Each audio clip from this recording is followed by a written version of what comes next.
ආයිබෝවන් කියලා පිළිගන්නවා අදත් ඔයාලා හැමෝම.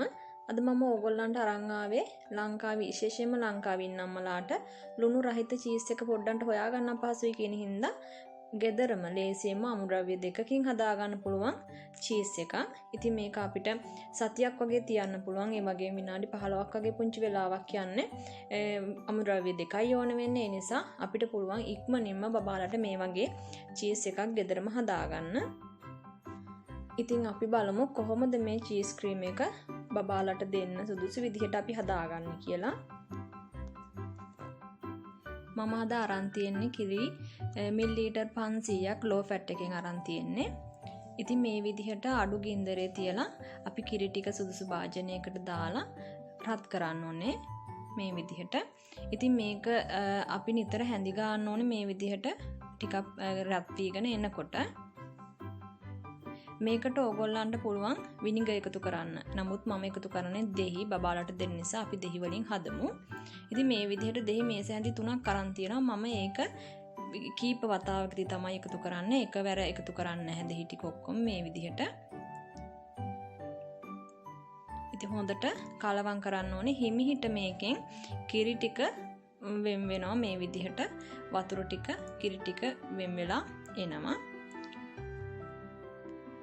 ඊට පස්සේ ඔයගොල්ලන් පිරිසිදු රෙදි කෑල්ලක් අරගෙන මේ විදිහට පෙරා ගන්න ඕනේ. මේක ටිකක් රස්නේ නිසා මම මේ විදිහට අරගෙන මේක පෙරණයක් යටින් තියලා මේ විදිහට ටිකක් වෙලා තියලා තියෙනවා නිවෙනකන්.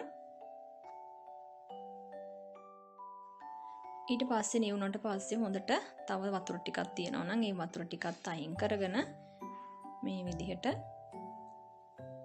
මේ තියෙන්නේ ඒ දැන් චීස් ටික. ඉතින් මොසරෙලා චීස් හදන්නෙත් මේ වගේම තමයි. ඔයගොල්ලන්ට අවශ්‍ය නම් මොසරෙලා චීස් හදා ගන්නත් පුළුවන්. මේ විදිහටම තමයි හදන්නේ. ඉතින් ඊට පස්සේ මම මේකට අද එකතු කරනවා බටර් ටික.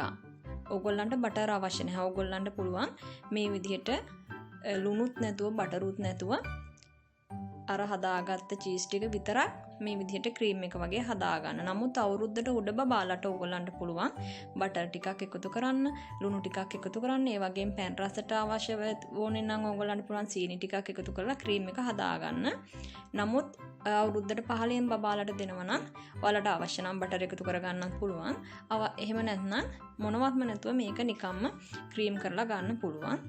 ඉතින් මේක හදාගත්තාම සතියක් වගේ තියන්න පුළුවන්. ඒ වගේම තමයි ඔයාලට පුළුවන් බබාලගේ බත් එකට ටිකක් එකතු කරලා කලවම් කරන්න.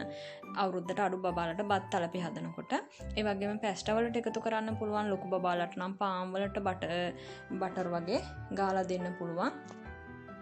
ඒ වගේම මේක තව රස කරගන්න පුළුවන්. ඕගොල්ලන්ට ඕන නම් රට කජු ආමන්ඩ්ස් වගේ හොඳට පවුඩර් එක වගේ කුඩු කරලා ඒකෙන් ටිකක් එකතු කරලා මේ ක්‍රීම් එකට එකතු කර චීස් ක්‍රීම් එකට එකතු කරලා රස කරගන්න පුළුවන්. ඉතින් ඕගොල්ලන්ට අවශ්‍ය ඕනම විදිහකට රස කරලා හදාගන්න පුළුවන්. එහෙනම් ආයෙමත් දවසක ඕගොල්ලන්ට තවත් රෙසිපි එකක් අරන් එන්න. සුබ දවසක්